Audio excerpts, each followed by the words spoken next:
तो दोस्तों स्वागत है आप सभी का एक बार फिर से सीरियल एक दूसरे के वास्ते 2 पहुंच चुका है बहुत इंटरेस्टिंग मोड पे। लेकिन यहीं पे एक न्यूज बहुत ही तेजी से वायरल हो रहा है कि सीरियल एक दूसरे के वास्ते 2 होने जा रहा है ऑफ एयर। तो बने रहिए इस वीडियो के अंत तक, बात करेंगे इसके बारे में और आपको बताने की कोशिश करेंगे क्या ये बात सच है। तो दोस्तों कुछ ही देर पहले से एक बात जो है वो बहुत ज्यादा घूम रही है कि सीरियल एक दूसरे के वास्ते 2 होने जा रहा है ऑफ। न्यूज तो ये भी था कि आने वाला जो केबीसी का नया सीजन है इसकी वजह से एक दूसरे के वास्ते 2 होने जा रहा है ऑफ है। लेकिन हम सभी एक दूसरे के वास्ते 2 फैंस के लिए लाए हैं एक गुड न्यूज। जी हाँ, सीरियल एक दूसरे के वास्ते 2 बिल्कुल भी ऑफ एयर नहीं होने वाला है।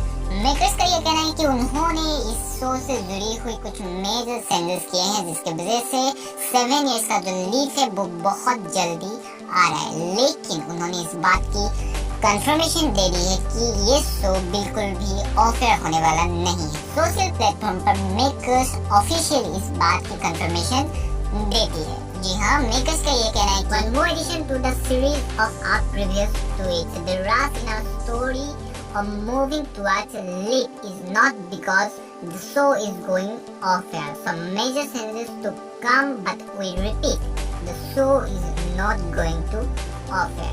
अभी तक तो ऑफिशियली ऐसा कुछ भी कंफर्मेशन आया नहीं है कि सीरियल एक दूसरे के वास्ते 2 होगा ऑफ एयर। ये देखने के बाद सीरियल एक दूसरे के वास्ते 2 के फैंस को मिलेगी एक राहत की सांस। आपका क्या कहना है इस बारे में? Let us know in the comment section. अभी के लिए बस इतना ही। Thank you.